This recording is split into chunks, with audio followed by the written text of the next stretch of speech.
सिर्फ उनके 2 वोट भी निकले तो दूसरा वोट मेरा होगा। मुझे सफाई देने की इसलिए ज़रूरत नहीं है और ना मैं कभी किसी को दूंगा। ताल्लुकात सबके बहुत अच्छे हैं जी, सबके किसी न किसी के साथ ताल्लुकात हैं। शायद नहीं, साउथ का वज़ीर आज़म तो था जी, ब्रिज तो नहीं कंप्लीट हुआ। 2016 में इलेक्शन क्यों नहीं लड़ा? मेरे वालिद साहब की एक कमिटमेंट थी, उस वजह से मैं इलेक्शन नहीं लड़ा। अभी चौधरी मजीद साहब ने हालिया एक बयान दिया, कैप्टन सरफराज साहब को उन्होंने पैसे दिए थे इंग्लैंड जाने के लिए, बाहर जाने के लिए, और ये कि उन्होंने ये भी कमिटमेंट की मेरे बेटे भी मेरे बाद जो हैं वो आपके हुक्म की तामील करेंगे। क्या ये बयान सच? अगर मेरे वालिद मुझे कह जाते तो नज़ीर इनकलाबी साहब मेरे लिए काबिल एहतराम हैं, भाई हैं बड़े, लेकिन वो मेरे वालिद से मुझे आगे नहीं थे। अगर मेरे वालिद साहब हुक्म कर जाते तो मैं 1 इंच इधर उधर नहीं होता। इस वक्त आपके हल्के में नून लीग जो है वो काफ़ी तकसीम का शिकार नज़र आती है। सर बात यह है, जो भी उम्मीदवार टिकट के लिए जाता है वो तो अपने साथियों को बूस्ट करने के लिए यही कहता है कि टिकट मुझे मिलेगी।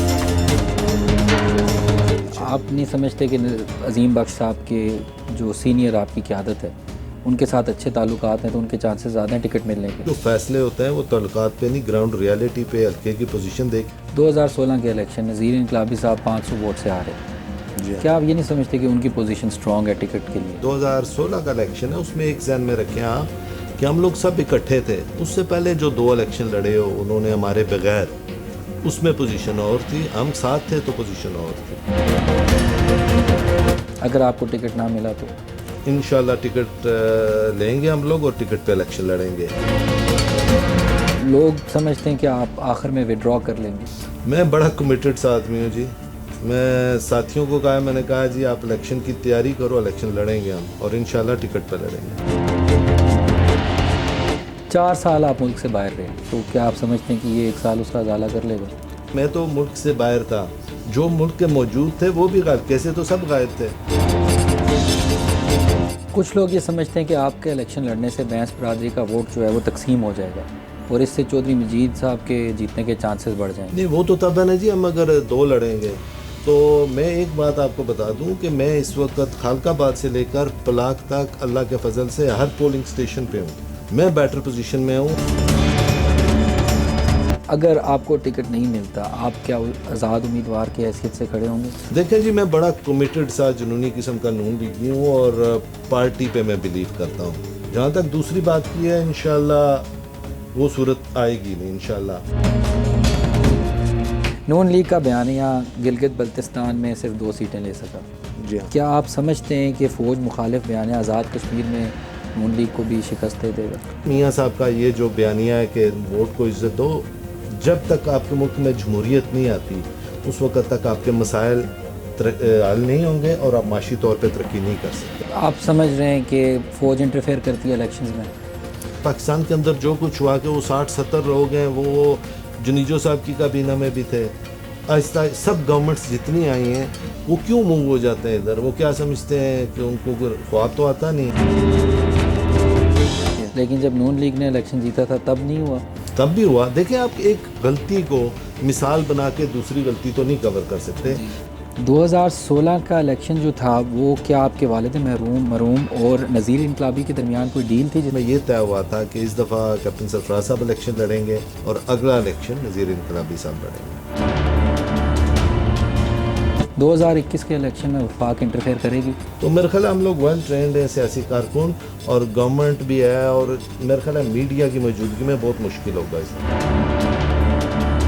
क्या नून लीग हुकूमत बना सकेगी आज़ाद कश्मीर में? देखें कि हुकूमत बनानी चाहिए नून लीग को। LA2 के हल्के में रोडों का इंफ्रास्ट्रक्चर तो कुछ भी नहीं है। बड़े बने हैं, काम हुए हैं, मैं ये नहीं कह रहा काम नहीं हुए, लेकिन अभी बहुत गुंजाइश है। और लेकिन एक चीज़ ध्यान में रखें कि LA2 में आज भी नुमाइंदगी पीपल्स पार्टी के पास है। सूबे के हवाले से बात करें, GB को सूबा बनाने जा रहे हैं, आप इसको सपोर्ट करते हैं? नहीं जी, मैं नहीं सपोर्ट करता हूँ। कश्मीर के अगर सूबे की बात चली तो आप समझते हैं कि नून लीग और ये सारे इसके खिलाफ जाएंगे?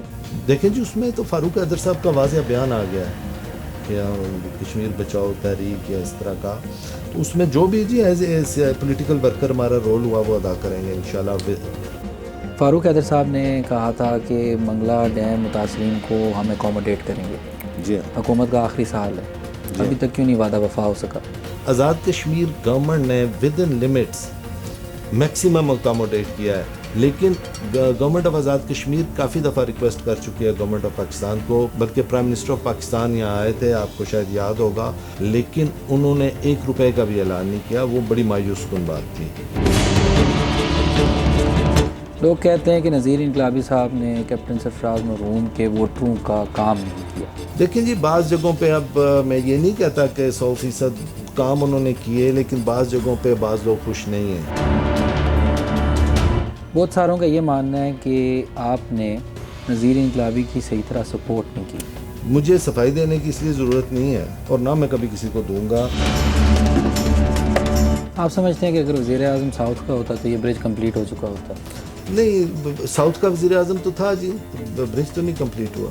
आपने इज़हार किया कि मफरूज़े की सियासत आप नहीं करते, लेकिन फ़र्ज़ करते हैं कि आपको किसी से इत्तेहाद करना पड़े, किसके साथ करेंगे? जो मुझे वोट देगा जी, मैं मसलन नून लीगी में इलेक्शन में जाऊंगा, तो अगर कोई मेरे साथ इत्तेहाद करता है तो मैं तो बड़ी खुशी से करूँगा।